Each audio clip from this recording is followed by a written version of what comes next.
All right, so we're looking at this exponent packet and just learning all about the different things about exponents. So the exponent of a number says how many times to use the number in multiplication. So in 8 with this 2 here, and see how it's smaller and it's raised, the 2 says to use 8 twice in a multiplication. So 8, this is called squared, is really the same thing as 8 times 8. So 8, this ends up being the base, and this is the exponent. So that's what this means. It's almost like it's condensing the numbers down, so it's a more efficient way to write. So let's say I had to write 8 to the 100th power. Well, I could just write 8 to the 100th power, or I'd have to say 8 times 8 times 8 times 8 times 8. And I'd have to write that all out 100 different times, the number 8 multiplied by itself, and that would take forever.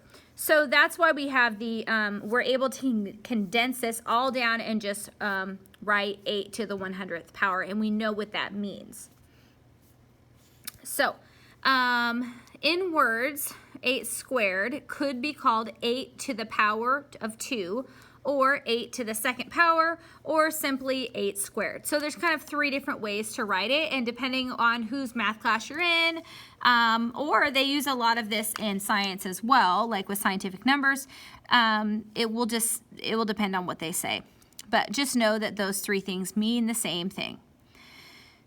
So example, if we have 5 to the 3rd power, or this could be called 5 cubed, that is 5 multiplied by itself 3 times. So 5 times 5 times 5. 5 is multiplied by itself 1, 2, 3 times, thus the exponent. And if you multiply 5 times 5, that's 25. 25 times 5 is 125. So 5 cubed is the same thing as 125. So in words, we say 5 cubed could be called 5 to the 3rd power, 5 to the power of 3, or simply 5 cubed.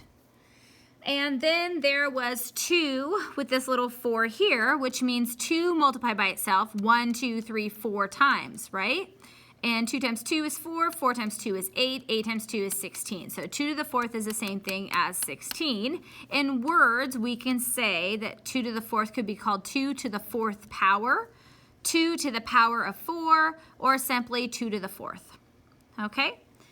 So exponents make it easier to write an expression that requires repeated multiplication, such as 9 to the 6th, which is easier to write and read than 9 times 9 times 9 times 9 times 9 times 9, which would be 1, 2, 3, 4, 5, 6 nines, right? So way easier just to write that.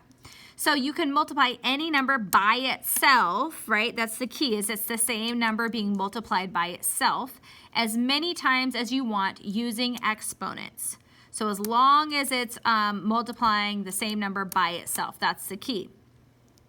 So in general, a to the nth power is the same thing as a times a times a times a, and those dots there just means that a keeps multiplying by itself like infinitely amount of times. So that's why they say given n factors of a multiplied by each other, that's how you write a to the nth. So that's kind of an algebraic way to write what we're doing here. So we've identified an exponent or power as the little size number above the big size number, right? If you see here, we have a big number and then we have a little number, okay? So we have identified the exponent or power as the little size number above the big size number, being repeatedly multiplied. The big size number is called the base, okay? So that big number is the base, and the little number is the exponent, right? So if we had something like this, 2 times 2 times 2 times 2, that's the same thing as 2 to the 4th. 2 is the base. It's the number that's being multiplied by itself over and over, and it's multiplied 1, 2, 3, 4 times, so that means it's 2 to the 4th in exponential notation. So when a question asks for exponential notation, you would give your answer in that form right there. Okay, that's exponential notation. Okay, what about this one? 5y times 5y times 5y. This one's tricky, And the reasons why it's tricky is because 5y is the base. You see how it's the same thing every single time? 5y times 5y times 5y. So when we write that in exponential form, that 5y has to have parentheses around it because that 5y is written 3 times. So that is how you have to use parentheses, showing that that whole 5y is being raised to the third power. So that would be exponential notation. Note the parentheses without would be 5y to the third. Okay, so if we don't have the parentheses, somebody might write this, but this does not mean the same thing as this. This means 5 times y times y times y. Y would only be the thing that's cubed here. And if we go back to our problem, yes, y is written 3 times, just the same here, but 5 is also written 3 times. 1, 2, 3, okay? And here it's only written once. So this is not an accurate representation. If the y is written 3 times and the 5 is also written 3 times, then that means that both the 5 and the y are written 3 times. So you have to put it in parentheses, and that parentheses means that the 5y is a group together. Okay, this 5y to the third means something completely different. Yeah, so those two things, if you see here, 5 times y times y times y is not equal to 5y times 5y times 5y.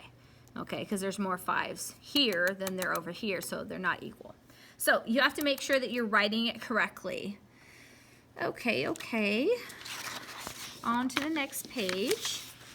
So, and when we're dealing with exponents, I know that you have, in the last section, we kind of dealt with negative exponents, but what we're going to talk about today are some different laws or rules when it comes to exponents.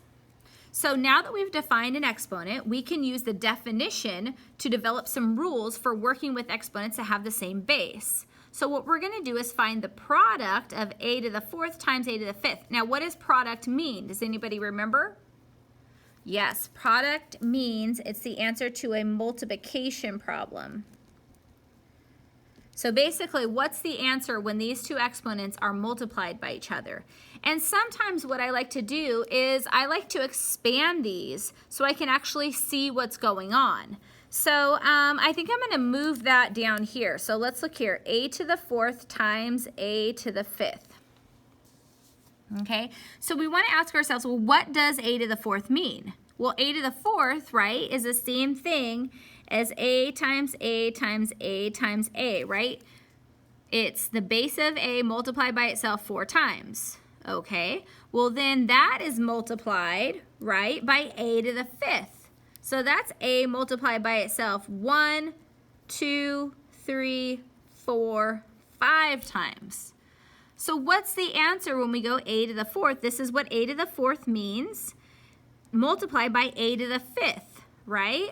Well, what we get is that we would get a to the 1, 2, 3, 4, 5, 6, 7, 8, 9. So a to the 9th, that would be the answer. Now, they have these rules, but I really like you writing it out like this, okay? And I kind of feel like these rules here are almost what I like to call cheat rules. I mean, they just make it way too easy for you, and so it's very difficult for me to talk about these cheat rules for you because I really like to make your life tough. And this is the way that makes your life like harder, and that kind of makes me happy a little bit sometimes, you know. And the cheat rules, it just makes life too easy, so I just have a hard time even talking about these, but I'm going to do it. So let's look at the cheat rule for this. So what the cheat rule says, instead of writing it all out, if you have a to the 4th times a to the 5th, number one, what you have to do is notice that the bases are the same. So here, this is called, the first cheat rule that we're going to learn today is called the product rule. It basically says if you have a and they have the same base and they're being multiplied by each other, what you can do is just add the exponents together, and that's how you get the answer. So what that's saying is if we have a to the 4th times a to the 5th, okay, first off you have to have the same base, which is what we have, right, a, and what it's saying, if they're multiplied by each other, then what you can do is just add the exponents together, and you end up with a to the 4 plus 5, which is 9th, which is exactly what we got over here when we wrote it all out the way that makes me like super happy, because I love you guys showing all that wonderful work. And this over here just seems way too easy. So I'm just kind of personally, this is something I'm going to have to deal with. And anyway, so let's move on. So it says, notice that in this rule, the bases are the same, right? They both have a. You can apply this rule to a 6 times, oh, you cannot. I'm going to highlight that because I read it as can, and it says cannot, you cannot apply this rule to a to the 6 times b to the 8th. Why? Because the bases are different, right? This has a base of a and this has a base of b. So you can't do the product rule because they have different bases, so that doesn't work. So the product of a to the 6 times b to the 8th would just simply be a to the 6 times b to the 8th. It's just the same. So let's look at these examples here. Okay, so it's saying use the product rule, which is the first cheat rule, right? And even though like this is just so hard for me to do these cheat rules, since in the directions it says the product rule, use the product rule, I guess we're just gonna have to do it. So use the product rule to simplify the expression. So we have b to the 4th times b to the 6th. So the first thing we want to ask ourselves is, do they have the same base? And the answer is yes, right? Both of the bases are b. So it's going to be b, and then we just, what? Add the exponents. So 4 plus 6 equals b to the 10th. That is it. All right, let's look at the next one. So here, the base is, it's 10 to the 8th times 10 squared. So the base here is 10, the base here is 10, the bases are the same, it's multiplied, so we can just use the product rule and add the exponents. So 10 to the 8th plus 2, which ends up being 10 to the 10th power. Boom. All right, let's look at C. Ooh, this one's fun. Okay, we have 2x, the quantity 2x raised to the 3rd power, multiplied by the quantity 2x to the 7th power. Okay, what do we have? We have the same base, but now it's okay when the bases have more than one thing, as long as the same thing is in parentheses. And it is. 2x is in parentheses here, and 2x is in parentheses here. So it has the same base. The base is 2x. And we would just use the product rule, which says we add the exponents if it's multiplication, which it is. And that means we are left with 2x to the 10th power. Okay, and then the last one right here, xy to the 4th power multiplied by, and when there's no little dot and there's just parentheses, that means multiplication, right? So xy to the 4th multiplied by yz to the 8th power. What do we do? So the base here is xy, and the base here is yz. So the bases aren't the same. So basically, it's just the same thing. xy to the 4th times yz to the 8th. All right. So now what this says is turn to worksheet number 1 to practice concepts introduced by the product rule, or this point. So worksheet 1 is actually on page 9 of 15. And so I'm just going to pick about maybe 2 or 3 problems from this worksheet. It's used the product rule to simplify each expression. I'm going to leave kind of the, maybe the top ones for you, and maybe pick 2 of these ones down here. Let's see here. How about we will do,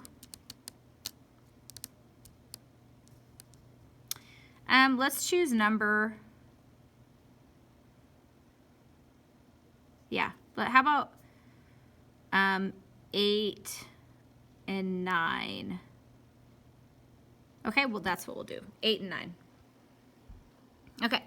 So what I see in 8 is there's a whole lot of things that are being multiplied by each other. We have x cubed, y squared, right? That's that base. We have x to the 4th y squared.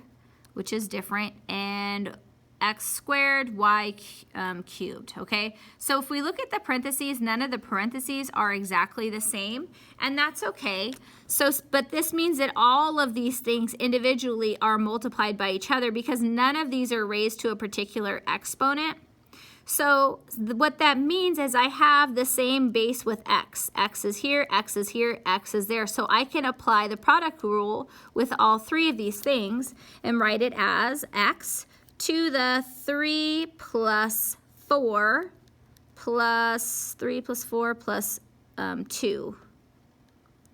Okay, and I just add all of the exponents of the x, and then I move to the base of y. Oops. And that's going to be multiplied, so y would be squared plus this 2 here plus this 3 here. And then when you just add them up, x to the 3 plus 4 is 7 plus 2 is 9. And then y to the 2 plus 2 is 4 plus 3 is 7. And that's your answer. So that looked a little bit more complicated, but really when you just look at the things that have the same bases and then just add up the exponents, it's really not that bad. So yeah. Okay, perfect. Let's go ahead and look at number 9. So what I notice here about number 9 is that, maybe I'll choose one a little bit more difficult. Let's do 13. I'll do 13. Okay. So it's kind of the same thing as 9, it's just a little bit harder. So we'll go with 13. So what I notice here is I notice that there's a bunch of things that are multiplied by each other. I have signs, right? There's negative and positive. Well, there's not a positive sign, but we know that 3 is positive. We have numbers, and then we have variables with the base x and variables with the base y. So there's really like 4 different things, right? We have the whole like positive negative thing. We have numbers, base x, and base y. And so what I like to look at is I like to look at this as a 4-step problem. 4 steps. So the first thing I like to do is figure out what the sign is. So we have a negative, positive, and a negative, right? So basically a negative times a negative is a positive. So we know our answer is going to be positive. So that's the first thing I'm going to look at. Okay, first thing down. Okay, then I'm going to look at the second thing, which are the numbers. So really not a number there, even though it's -1, but you know, whatever. And I'm not really paying attention to negatives because I've already taken care of that. So basically we have 3 and we have 2. So 3 times 2 is 6. So I figured out the sign of the answer. Negative times negative is positive. And look at the numbers. 2 times 3 is 6. Okay, the next thing I'm going to do is look at, third thing, look at base x. So x here. And if you notice, see how there's nothing there? That means that there is a 1 there. When there's nothing, there's just a 1. It's understood, just kind of like 1x, right? We don't write 1x, we just write x, and it's understood that there's a 1 there. That's the same thing whenever you see x. It's understood that the exponent is 1. So we're going to take that. These are all multiplied by each other, so we're going to do that product rule, which is going to be 1 plus the other x is here, which is 2. And the other x is here, which has a 3. Okay, and then we would go to the y, and there's nothing there, which means that there's also a 1. So it's going to be 1 plus, oh, there's another 1, and then squared plus 2. So our answer ends up being 6x. 1 plus 2 is 3, plus 3 is 6. To the y, 1 plus 1 is 2, plus 2 is 4. And there we have it. There's your answer. All right, so it is now your turn to go ahead and try to complete all of these problems. And yeah, okay, I will see you for the next example in just a little bit.